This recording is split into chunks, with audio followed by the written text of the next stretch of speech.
All right, everybody, welcome to another edition of Drinks with Johnny. I'm coming to you from the site of the 1982 World's Fair, and today I'm super excited. I am joined by a living legend himself from the pioneer band of rock and funk, Living Colour. I'm joined by Corey Glover today. I'm super excited. How are you doing today, man? I'm good, Johnny. How you been? I've been great, man. Do you know where the 1982 World's Fair was held? It wasn't St. Louis. That was some Lexington, Kentucky, I believe. No, you're close. You're in the right region. We're in Knoxville, Tennessee. Knoxville, right? Have you made your way out to Knoxville very often? No, we were just out there, I think, with Extreme, actually. Oh, right on, man. Yeah. So, I'm like I said, I'm a huge fan. I'm fucking stoked to have you on here finally. Going back to almost a year ago now, we actually shared the stage together at Madison Square Garden. Yeah. That was our first time being there. I believe it's your guys' first time playing there too, right? Right. We only had 20 minutes, but yeah, it was good. Yeah. Oh man.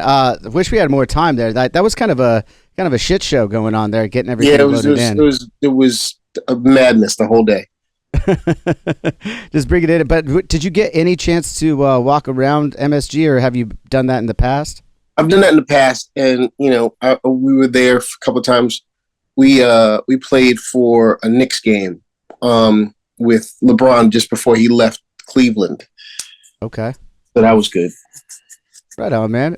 So are you a big basketball fan then?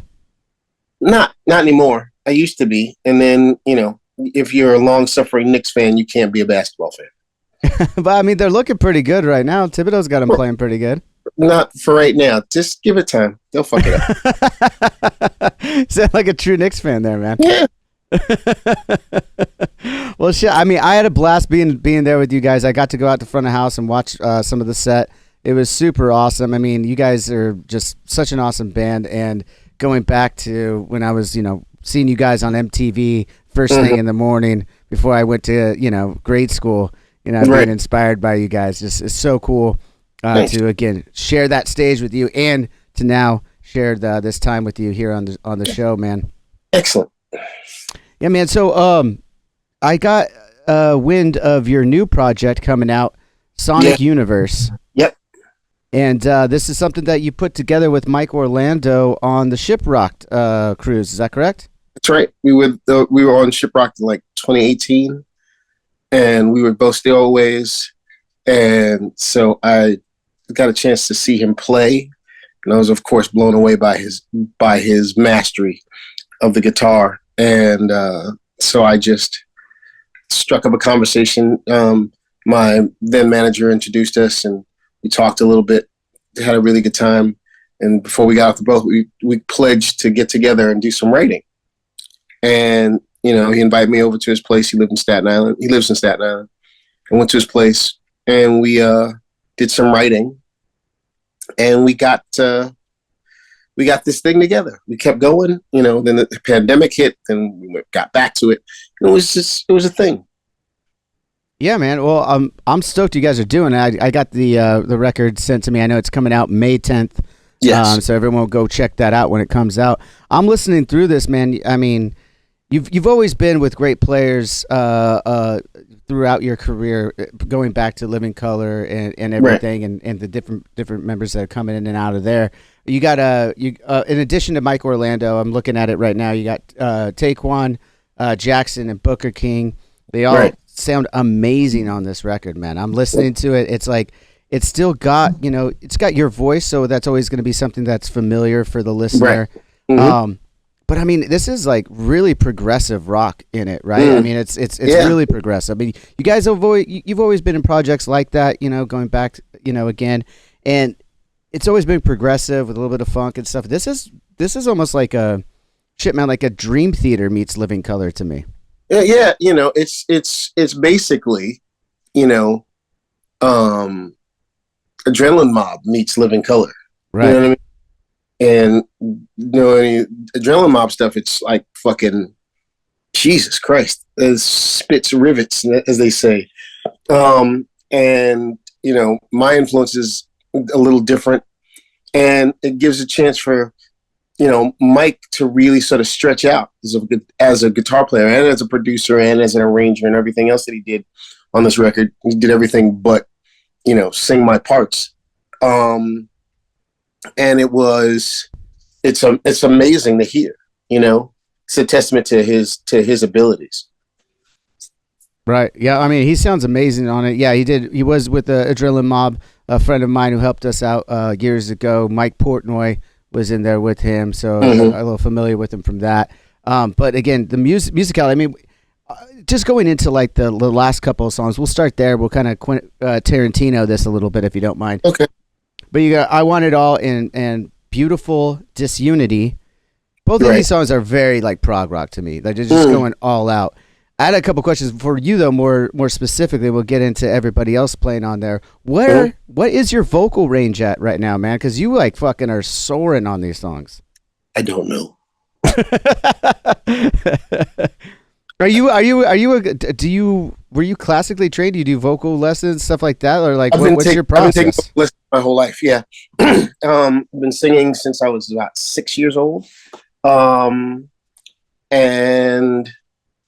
I've been in choirs and stuff like that, but I've had a vocal coach my whole career with Living Color, at least.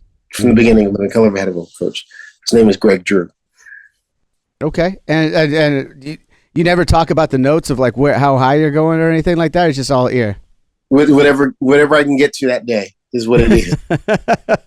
Well, damn, it sounds fucking high as fuck. And then and then going into the musicality again, everyone's just like, I mean, those two songs in particular, I mean, the whole album's like this, but like those songs in particular, you've got vocal solos, you got guitar solos, drum solos, bass solos, and sometimes it's all happening at the same fucking time. Yeah, isn't that fun? That's the fun.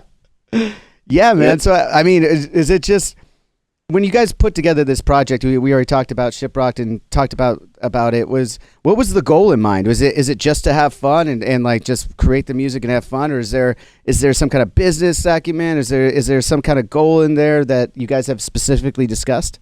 No, we're having a good time, wanted to see what would happen if the two of us got together and we made something. What would that look like? And we liked what we liked. We liked what we saw and we heard. The first song we got together and the first song we wrote was "I Am," which is the first song on the record. Right, great song. And it was like, well, this is good. What can we do next? And we did more, and Higher came out of it. Mike wanted to do something that has a little gospel thing connected to it, and that's sort of like my wheelhouse. And Taekwon is from Sworn Enemies, drummer from Sworn Enemy. Right. But before that, he was he played in his mother's church, so he knows that kind of thing. So it kind of organically sort of came together and it worked. And we kept going. Every time we got something done, it's like, oh, that's good. Let's see what else we can do. What else is next? What else can work? And again, my hat goes off to Mike, because he comes up with these riffs and these grooves that are like, Jesus, like the fuck. It's amazing. It's absolutely incredible. Yeah, man. I'm glad that you mentioned a couple things in there. Like Higher, definitely one of the points on the record that when I first listened through, I've listened through it a few times now since I knew you coming on the show and got the advance of it. Higher, definitely one of the songs that sticks out. And you mentioned the groove, man. That's something that I know it's always great in prog rock, specifically or prog metal, that everyone's flashy, can play fast, can do everything like that, but right, it takes that next level when you can do it with the groove too, right? Yeah, if you can hit a pocket and do all the things that you do in that pocket, you won. Absolutely, man. And you know something about pocket from your fucking past. I mean, geez, man, bringing funk to the metal world and everything like that. Yeah. Man, it's so cool. And I did mention Higher. That was one of the songs. So for me, when I'm listening through for the first time, I want to talk about the middle of the album. There's the three songs that stood out to me. It started with My Desire, Whisper to a Scream, and Higher specifically. Those three in a row. Man, that was like when I was like, the beginning starts off really energetic. You got like kind of like that, that energetic prog, kind of just going for it. Got a lot of heavy guitar riffs and stuff, right? and then it's really when the dynamics of the album start to hit is right there in the middle to me with the Desire and the vocal melody that you start to build to for the outro. It comes up in the choruses, and then you start to really build into it for that bridge and outro. Absolutely. How did that song come about first? It came up in pieces, really. Like we had one piece of it, and it was like, oh, that's good. And then Mike went home, and Mike started fiddling with it and said, I got this other thing. And that's when he put through the prog shit in there. I was like, oh, that shit is right. That's right. That's absolutely right. Let's do it. Keep going. Yeah. And then we wrote against that, and it turned into something. And then, we started putting more stuff on it and putting stuff together and getting the melodies right and getting the build right for that kind of song, because it has a beginning, middle, and end. So to really try to put the emphasis as to where it needs to be in each section, so it sort of builds to something new, Yeah, and you could hear that as it's going in the song. I was just wondering if it's in pieces, like were these parts for other songs or just riffs that like he was just like, oh, I can make these work together? Or you guys were like, I could make these work together? Yeah, he basically sort of. He had that one opening groove that was like really cool. I really dug that. And it's like, so what are we gonna do with it now? And he woodshedded it and came up with something else. And after that came up with something else, and then went back to the beginning. You know what I mean? Yeah. So it was great. Dude, and again, those vocal melodies. How did you come when you were approaching those? I mean, that's like, to me, Desire has probably the hookiest chorus on the record. I would say. Yeah.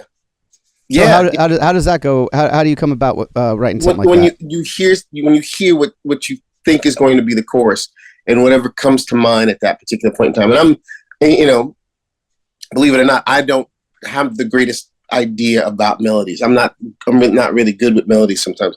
Sometimes my melodies sound like, I feel like I'm a jazz singer I'm just trying to fit into the chord, and I'm trying to riff over, the changes, but it has to be something more than that.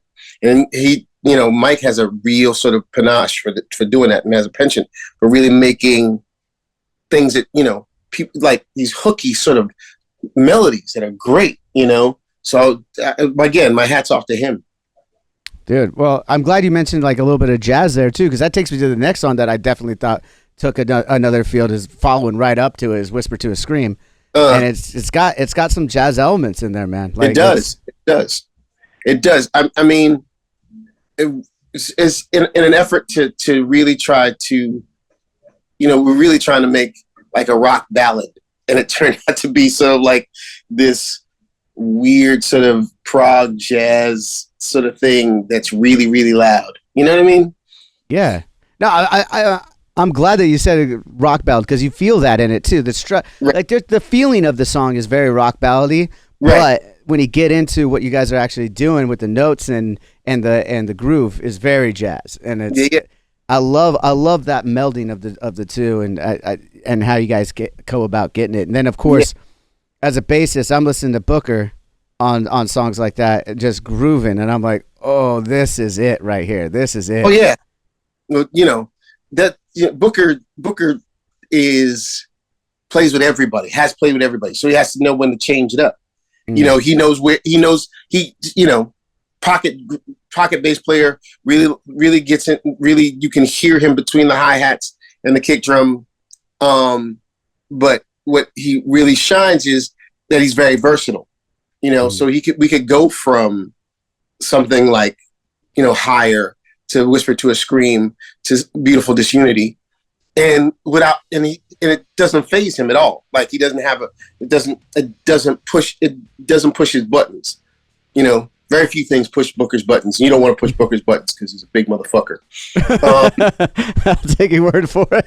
Yeah, I'll try my best. Right. But so I mean, well, in that, when you guys are recording this, what was the recording process like? You guys went out to Mike's place in Staten Island? Yeah, we stayed. We did the whole thing in Staten Island, basically. Okay. We set up Taquan's drums in there. Booker came in and laid down some tracks. You know, it was all done out of Sonic Stomp, and it was incredible. He's got a great setup in there. Sounds amazing in there. Mike's got an amazing set of ears, so he did all of that. He mixed it really nice. It mixed it beautifully. It sounds really good. It's got a real sort of ambient tone to it. It's all, you know, it's all digital, really, but it has some sort of like, it has some air in it, which is hard to get sometimes in some of these newer recordings. Right, man. So, but when you say you guys came in, did you guys come in individually at different times to lay it down, or were you guys all in the room a lot? Like, what was that? For the most part, people came in individually. Like we set down certain things and put placeholders in there, and then they came in and put their parts on it, pretty much. Okay, so I asked that question because going back to Booker, I'm wondering like where he's finding the spots and stuff. Are you like in the engineer room and he's out there and you're just watching him, just going, whoa? He's standing behind us in the booth in the control room, and it was like, you know what to do. Just press play and record, and he knows what to do. You know, wow. He's great at that. Was that kind of the case for each of you guys then too? Is it everyone just kind of trusts each other? I mean, you guys have all done such amazing things and had great careers Absolutely. Before.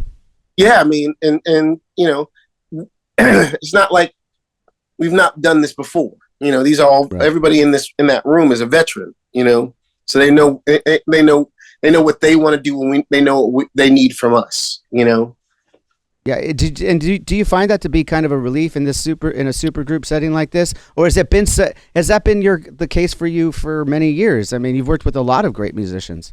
I've worked with some really good musicians. I've worked with some very mediocre musicians. I've worked with everybody, and you know, the reason why these people were brought on was because they knew what the assignment was. They knew exactly what was necessary to make this work.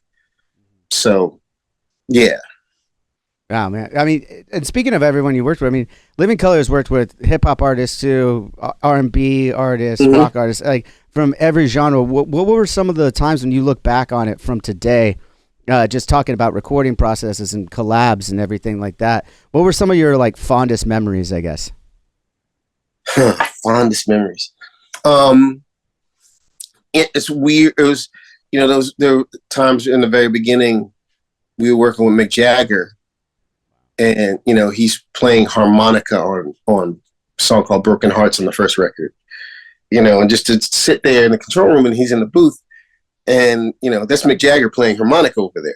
You know, that's really, really strange. It's really weird. Or having Dougie Fresh come in and do some beatbox stuff on some stuff, or Queen Latifah that we've had on there, or Chuck and Flav we've had on some records, you know, and just to have them around, you know, and do some really interesting sort of bits and pieces. We did some stuff with Run DMC. We worked with a bunch of people, with a lot of folks over the years.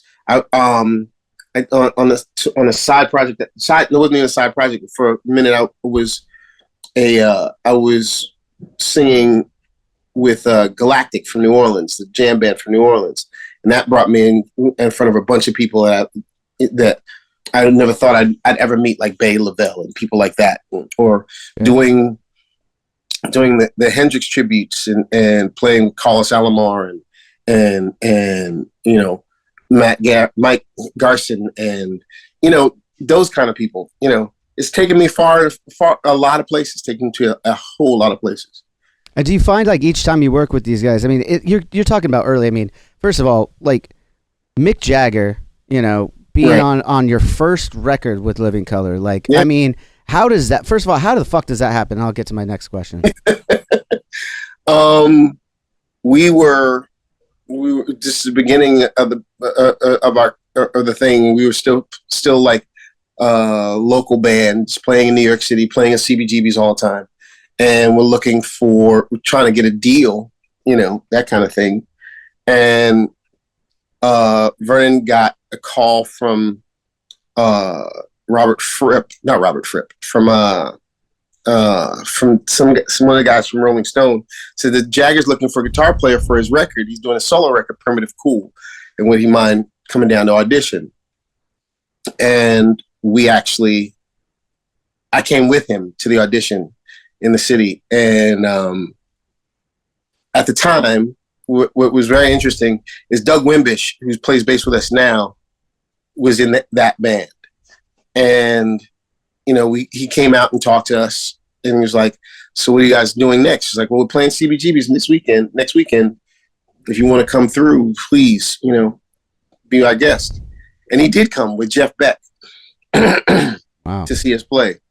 And after the show, he was like, if there's anything I can do for you, just please let me know. I was like, sure, just whatever. And he said, you know what? I'm working in the city. I'm mixing my record here in the city. I have the whole studio to myself. Why don't you guys come on up and we'll do some demos and see if that helps. It's like, cool. So we went up to Right Track's recording studio on 48th Street, and we recorded Which Way to America and Glamour Boys. And that basically got us our deal, And so when we got in the studio to work on some stuff, it was like, sure, you mind coming in and, we really wanted him to sing background on something like on Glamour Boys. He's like, why don't I play harmonicas? Like, sure, we play harmonica. Whatever the fuck you want to do. You're fucking Mick Jagger. You can do whatever you want to. And so he played harmonica on Broken Hearts. Dude, that's a wild story that like just doesn't happen though. Like you're playing CBGBs and Mick Jagger and Jeff Beck actually show up. First of all, and then they offer their or Mick Jagger rather offers his services, but then actually follows through with it. I mean, right. You and I both know that you've ran into people and you say some kind words and stuff, but the fact that he followed through with it, just like that's got to show the man's character. I mean, to think about at the time, he was the biggest rock star in the world. Oh yeah. I mean, at that particular point in time, there were no other rock stars, like true, real rock stars, more bigger than Mick Jagger. And, for him to be as gracious as he was an amazing thing. Like this I tell the story all the time. We're in the studio and I'm talking to him and I'm just getting into the blues. Like I'm obsessed with Howlin' Wolf and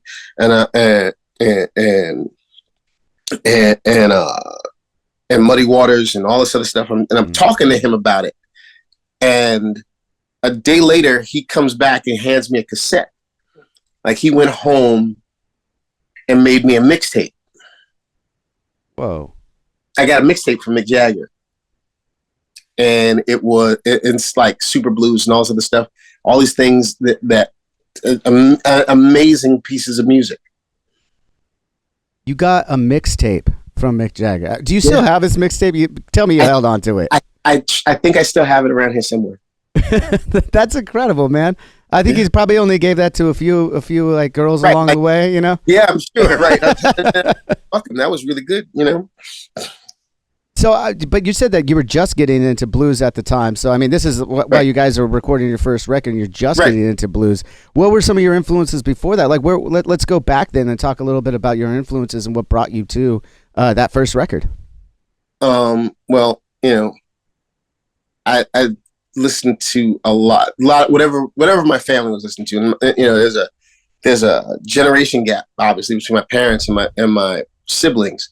So they were listening to Santana, and my parents were listening to Miles Davis. And then they got together, and when they got to like Bitches Brew, and they were like, they both kind of dug that, So I was listening to that kind of stuff. So, and I was way into Bill Withers, I was way into Al Green, I was way into, Michael McDonald when he was with the Doobie Brothers. I was way into Led Zeppelin. I was really kind of, and in the neighborhood I grew up in, there's a major Caribbean influence. So I heard a lot of reggae and I heard a lot of what proto dance hall, what was going to become dance hall, like MC and Shatters and that kind of stuff. So it was a mixed bag of a whole bunch of stuff. Dude, I have so many follow up questions to that. So first of all, like, how many siblings do you have? I have a brother and a sister. They're both older than I am. So you're the youngest of three. I'm the youngest of three Yes. as well. Got two older Yeah. brothers. They introduced me to music. I understand when you're Right. saying all that. I'm like, oh yeah, like I get Yeah. that. That's exactly how it happens, right? Yeah. And But what was? Okay, go ahead. Sorry. no, just to say, they sort of took me under the wing, and my family were very musically inclined. Like the stereo was on all the time, and they didn't. They listened to everything, anything and everything they could get their hands on. And my brother was the singer of the family, really, at the time. Like he was a major. My brother really, really was a really, really good singer. And so there was that sibling rivalry that was going on between he and I. It's like, whatever he could do, I could do better. That kind of shit that was going on all the time. So that's just it. Dude, so that silver rivalry's got to be awesome, though. I mean, think about it. Like, he's your older brother. I could do that too. I understand that dynamic too. And real quick question on that: if he was the guy that you were competing with in the household, did anyone else in your family go on to do some music and on any level there? Not really. Mostly. It was mostly me. Like, my brother was a singer, my sister was an actor, and I became both. Because I couldn't think of anything else to do. Yeah. Well, everyone's glad about that, though. I mean, you know. You mentioned the acting real quick. I'm sorry, I wasn't familiar with your acting career as well. What should I be checking out after this chat here? Well, I was in the movie Platoon. Oh shit! Yeah, and I did a few smaller indie films that are hard to find. Did you enjoy that that part of your career? Definitely. This is again back in the beginning of before Living Color even got a deal, and I spent. I was from like a teenager, like my early teens. I was like an actor. I was pounding the pavement. I was hitting the bricks, doing auditions for Colgate and mouthwash commercials and shit like that, and also for feature films.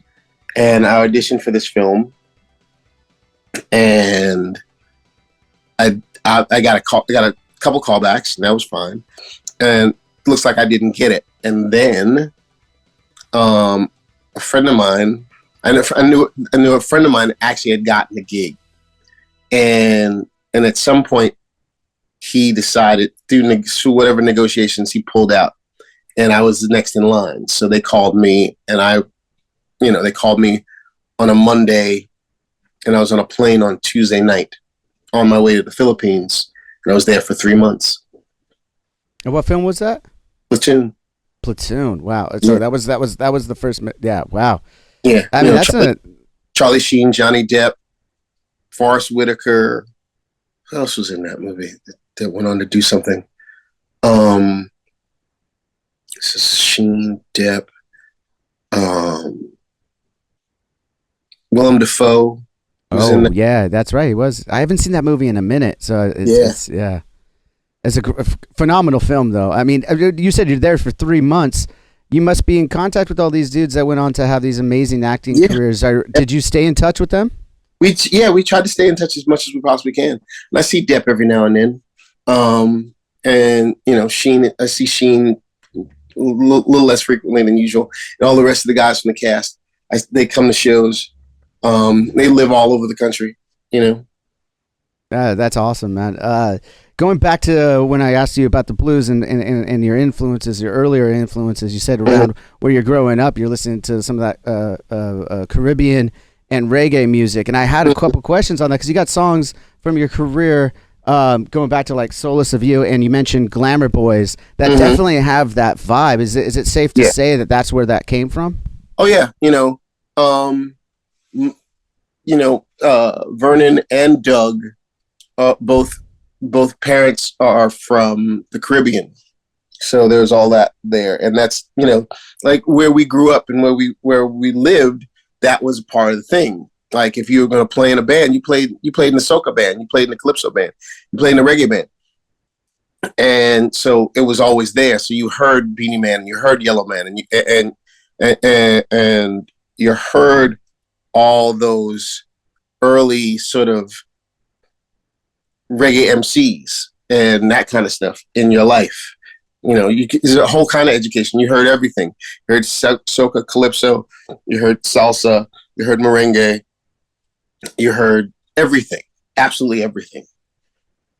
Yeah, man. And that brings me to another thing, though. When you're talking about how you guys have a culture from every genre of music and a culture, really. When you're putting all this stuff out, and now you've got your deal. Let's fast forward a little bit, and you're starting to, see the fruits of your labor and your passion, and you're starting to tour with Living Color. Right. Where did you guys ever make it out to some Caribbean cities and play some shows out there? I mean, like, what were some of the more obscure places outside of the States that this project was able to take you? Well, we've not yet played in the Caribbean, which is very interesting. Yeah, well, I'm sure we will. But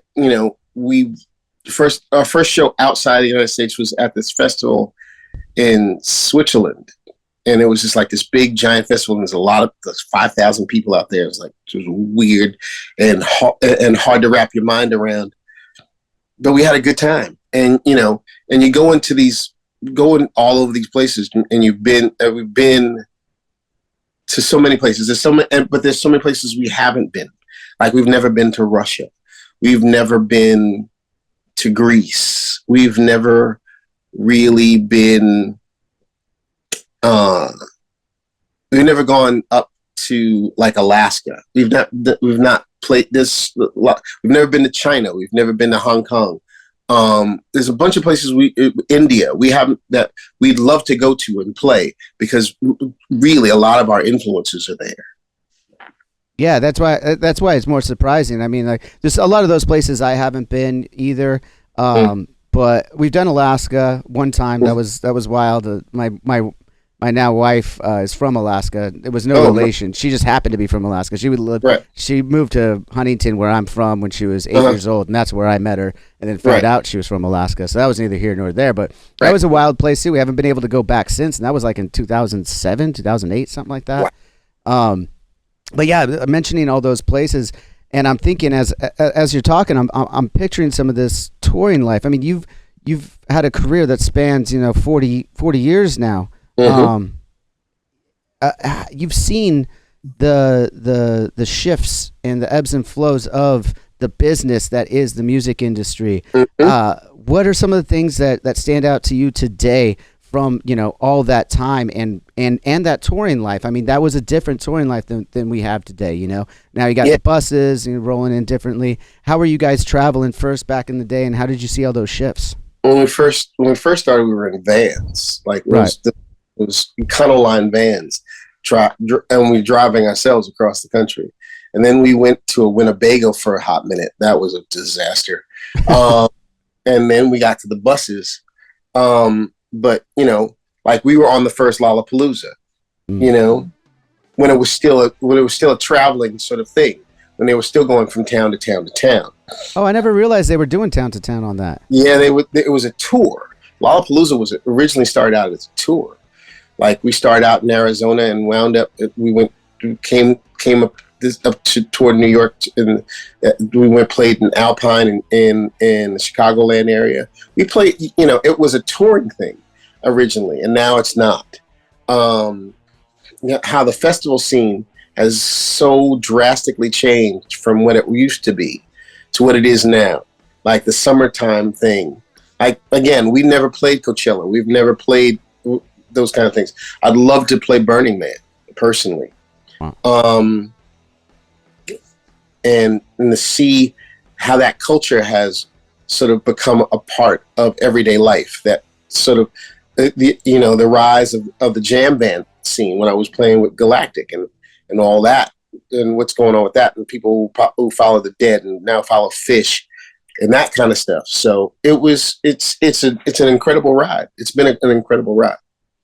And on the industry side of things, you guys come from a world where, in the 80s and 90s, there was album sales to be had, tape cassettes, and then into the CDs, and now coming full circle, there's for the last, I don't know, 7-8 years, there's been this resurgence of vinyl being a cool thing for everybody. Yeah. Can you speak upon the ebbs and flows of the industry that you've been a part of?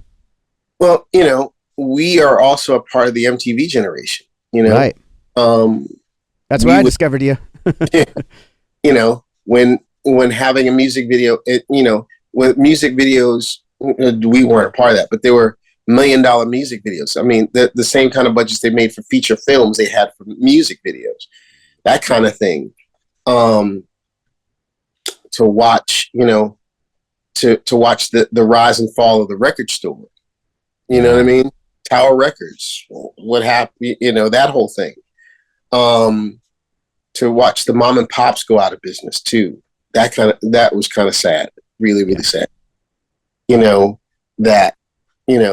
The whole mixtape thing and the rise of DJs and producers and that kind of stuff.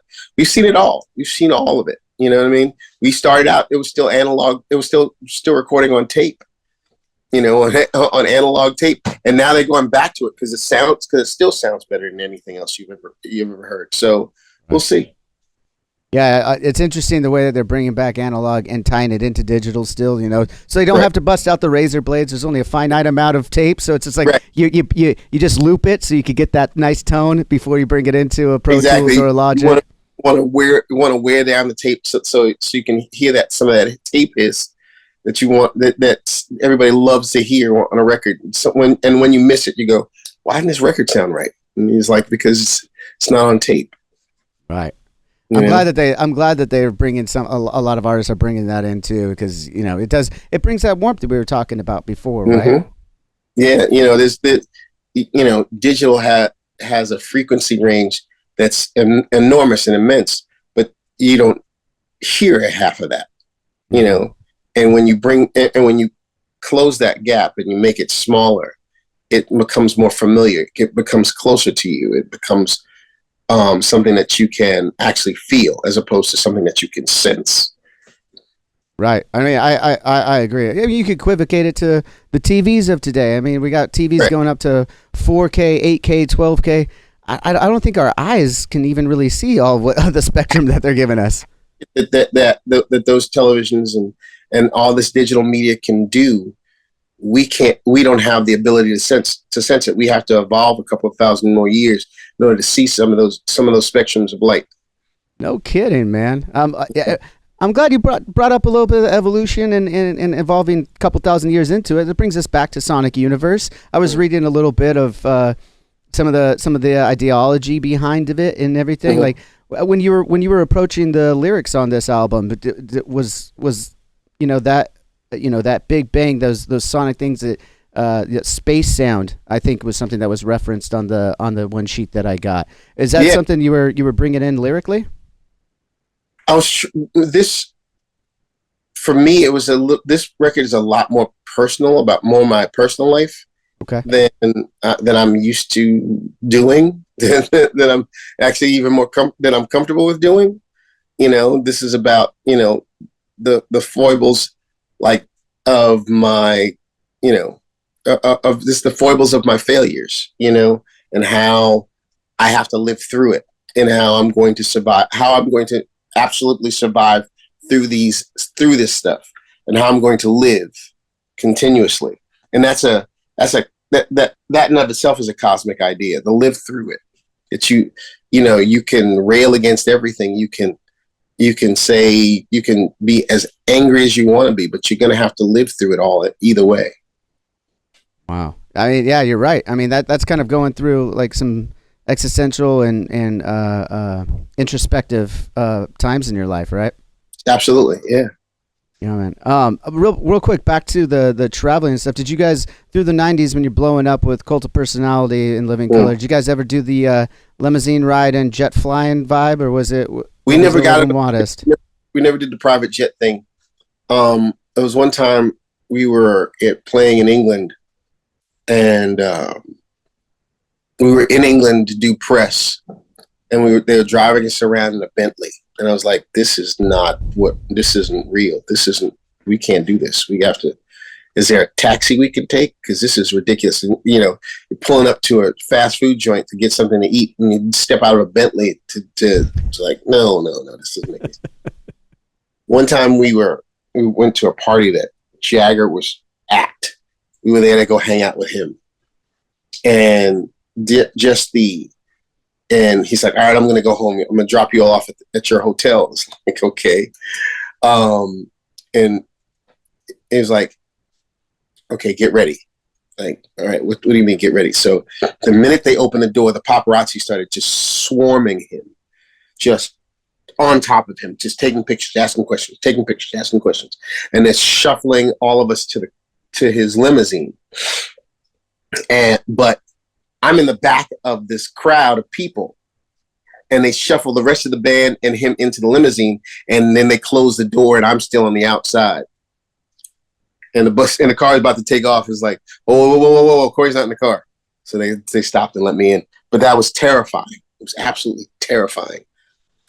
Yeah, man. I mean, we've been in a couple of situations like that overseas, not in the States, but there's some places like down south in South America, Southeast Asia. We've had that like in Brazil. Like when the first time we went to Brazil, and that's funny because we were out there actually with Extreme. Extreme was out there. We were there for this festival, this Hollywood Rock Festival, and it was like we got off the plane and there were people waiting for us at the airport. Why? Or we play in Argentina and there's like the hotel lobby is swamped with people trying to get a glimpse or something. It was weird. It was a very strange. What year was that? Whereabouts that year that was? I won't hold you to it. The comments will, but I won't hold you to it. Yeah, it's like in the 90s sometimes, like 93, 94, something like that. So it was still like that back then too, then, man. Yeah. They're still like that today. That's the wild part, man. South America is great. I love South America. I love playing Brazil. Brazil audiences are really, really cool. Very, very cool. Absolutely. I want to get back to we talked about your influences going on, and as I said at the top of the show, a pioneer in yourself in living color, paving the way for a lot of people that inspired in the rock, metal, funk world that you guys did, including other artists such as yourself, African American artists in the rock world, like today's LJ from Seven Dust or Howard from Kill Switch when he was doing that thing, and then of course like guys like Doc Coyle and the rest of the God Forbid guys, definitely influences there. You can just because you guys look similar, right? And actually, then go into the metal. I'm in a band with Corey. I'm in another band called Disciples of Verity with Corey Pierce. Oh shit. Yeah. So, I mean, I guess my question in that is, like, after all these years, you guys kind of paved the way, at least in a more metal sense. I mean, you guys rock funk, of course, coming onto the scene in the late '80s, early '90s, and there's guys before you, of course. We talked. You mentioned Jimi Hendrix before in the rock world and stuff that probably inspired you. But now, looking back today, when you see other artists, as some of them that I mentioned, what does that mean to you, having gone through that?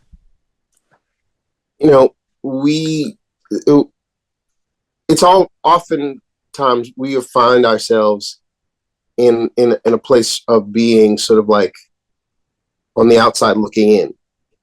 And for the first time in a very long time, people have to pay attention to these sort of things. They have to look at who and what we are and understand that where the music comes from is our experience. And my experience living in Brooklyn and hearing all of the music, not just some of the music, and not being relegated to one kind of music, sort of changes my perspective and gives me a very unique perspective that rock still needs, that music still needs, and needs a perspective that's open, that's willing to challenge itself and move through some more difficult things and understand what those difficult things are so they can move forward. and it's, that's been our sort of mantra. That's been the way we've dealt with the world. That's the way we've decided this is how it works, and we are very willing. We're very willing to be a change agent for all of that. I mean, you definitely have been. I mean that culture from what you guys have created still rings true today. I mean, are you a professional wrestling fan? I am now that Punk's around. Yeah, sure. Did you grow up watching any of it? I mean, you're in New York. I mean, that was the mecca for the WWF at the time. Yeah, because they played at Madison Square Garden, and they played at the Meadowlands all the time. But yeah, so I sort of like, it's in the background. I would watch wrestling, but I was really into a bunch of that stuff.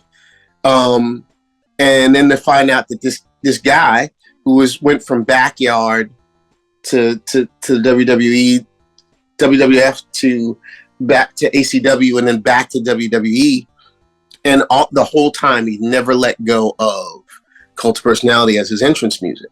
Right. And the way he tells it was like, when he was in Little League in the suburbs of Chicago, that was the team's entrance music was Cult of Personality. Evidently they had a very progressive coach. He really dug the song, so he kept it his whole career. Yeah. See, I'm a big wrestling fan. I followed CM Punk. He started using the song, I believe, in like 2011. Probably had it in some indie stuff before, but when everyone started, making Cult of Personality and CM Punk go hand in hand was really in 2011. And then you pointed out, like, and then he's gone to different organizations and it's followed him. And it's come back again. He recently is now back in the WWE. He got WrestleMania 40 coming up here while we're recording this episode. Come out, it'll have already happened. But I'm a big fan. I'm looking forward to it. As I'm and being on both sides, I'm friends with a lot of wrestlers now from doing the podcast, just from being a fan and stuff, and a lot of mutual friends. So I've never had the pleasure of meeting Punk to ask him about it. But from my music side, I'm also wondering, like, what was it like on the business side, like the publishing? Like, what is that? What not no to go into specific details on it, but how does that come to you when it's 2011 and WWE is going to use it for his entrance music, and it's a song that goes back to the early 90s? Like, what is that? That kind of stuff keeps my children very happy. How about that? Very cool. Yeah, that's a good answer, man. How about, they whatever pair of sneakers they want. That's cool, but I guess, like, you don't have to go like too much more detail than that. But I mean, like, is it an every time it's played kind of thing, or is there a deal that just kind of spans a contract with the WWE? I think that they license it for a particular point for a particular time. Like, they license it for. Like, we're licensing it for WrestleMania. We're licensing it for Raw for a season. Because Punk is gonna be like the middle card on every place they play for this season, and there's a fat check for it. Yeah, I mean. And on that, though, like, they've had at WrestleManias in the past and some of the bigger pay-per-views, they've definitely had artists who they use their songs for their intros and stuff come out and actually perform them. Has there ever been any talks of that, of having Living Colour bring out CM Punk for a big event? We did. I forget which WrestleMania we did, but we played at Giant Stadium. Oh shit! For Punk, yeah. It feels like something I should have known as a wrestling fan, but I'll admit there was about a decade plus where I wasn't dead focused on it for a little while. Right. Sometimes I forget to. Well, that's got to be like really cool though for everybody involved there, man. And then you mentioned though, like, real quick, when were you aware when it was going to AEW more than when he went there? He had a short stint in AEW recently. Yeah. And they obviously went and took the rights for it for a while there too. They had it for a minute, yeah. And I think once WWF got sold, I think the McMahon sold. Once they sold is like a huge, ridiculous amount of money. Yeah, they joined with the UFC. I'm drawing a blank on the conglomerate that has a few other companies now. Yeah. It's some ridiculous deal. They called back a bunch of people, everybody, but of course Chris Jericho, because Chris was running AEW. Right. But I'm sure he'll be back soon too. We've met Chris too. We did his podcast a couple of years back. Yeah, he's a good dude. He's a good dude, a friend of mine. Yeah. But we had a good, they had like I said, when back in the day, when Punk was first going to WWF, they were like, okay, so we're going to get you your own entrance music. So like, no, I already have entrance music. Like, he made it a point that I'm not changing my entrance music, because they had their own music division of the WWF, and they were going to have somebody make up a song that sounded similar to Cult's personality, and that's what's going to be his entrance music. No, I don't want that. I want the real thing. Want the real thing. He's like one of the talent that actually got that in his contract, that wherever he goes, that goes with him. Yeah. Which is incredible. I mean, there's only a handful of guys that have that kind of clout to throw that around. Mm-hmm. So that's a good guy to have in your guys' corner, for your children, for them shoes. That's shout out to CM Punk for all that, right? Exactly. Car payments are good because of CM Punk, yeah. Last couple of things I want to get to before I let you go. Another fun thing, speaking on Cult of Personality, the song, you actually performed with my drummer, Brooks Wackerman. I don't know if you remember, and Robert Trujillo for the Jaco Pastorius thing. Down at the Ace Hotel. Yes. Who did he say was playing guitar, though? Who played guitar with you guys on that? It's an African dude. I can't think of his name. No, he's a bass player. Who's playing guitar? But Flea was on that gig, and it's a bunch of folks who were on there. Robert was there. Yeah, man, because that was Robert produced that. Robert produced that thing. It was right when Brooks was joining Avenged Sevenfold, and we were working on the stage, and he invited us out. Robert invited us out because it was in town. I can't remember what we were all doing. We weren't able to make it, and I still to this day regret it, because you're saying it right now. Brooks has told me the names amongst names, especially for me as a bassist. I was like, how did I fucking miss that night? Yeah, it was incredible. That night was amazing, absolutely amazing. It was fun. And how did you feel Brooks laid it down for you that night? Brooks is a good boy. Got a nice foot. I like his foot. Yeah. Some people think he's got two, but it's just one. Yeah. He's got a great, he's like, that his kick drum sound is great. I love that. Yeah, man. We love having him, man. He's one of those guys, like I was talking about before, that can show you all the chops and do everything, and he's got to get that feeling. How thin is that? Is his snare? Like, he's got this really thin snare. What is that? Dude, I don't even know. He goes through so many different things. Like, I can't keep up with it. His cut changes all the time. The thinnest snare I ever saw in my life on that gig. I'm not sure which one he was using at that gig, but yeah, I mean, he's an incredible, just a beast in the drummer, coming from a drumming family and musical family. We're very fortunate to have him out with us these days. Absolutely. Well, man, before I let you go, we talked a little bit about the influence on the African American culture in the rock and metal world that you guys have brought. And I just saw not too long ago you commented on Lenny Kravitz in his Vogue interview, talking about how he's never been invited to any BET things, and you mentioned you guys had similar things all through the all through it. I mean, it's for a lot of folks, it's a weird sort of situation where you're not black enough for black folks, and you're not, and you're certainly too black for white folks. So we've experienced that situation more than once throughout our career. And I was just trying to say, we're all going through it. There's a question to be had about that. There's a conversation that needs to be had, a further conversation that needs to be had. That's more than just a conversation you have in Vogue magazine.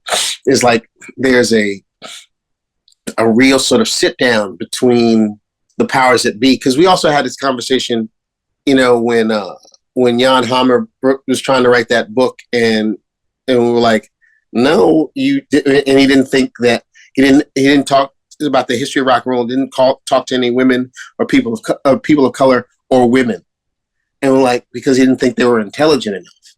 Whoa.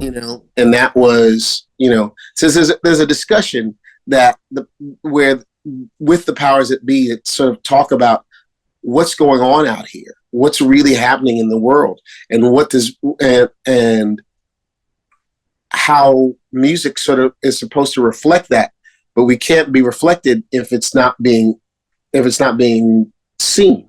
You know what I mean? So there's a bigger, much larger conversation to be had about that.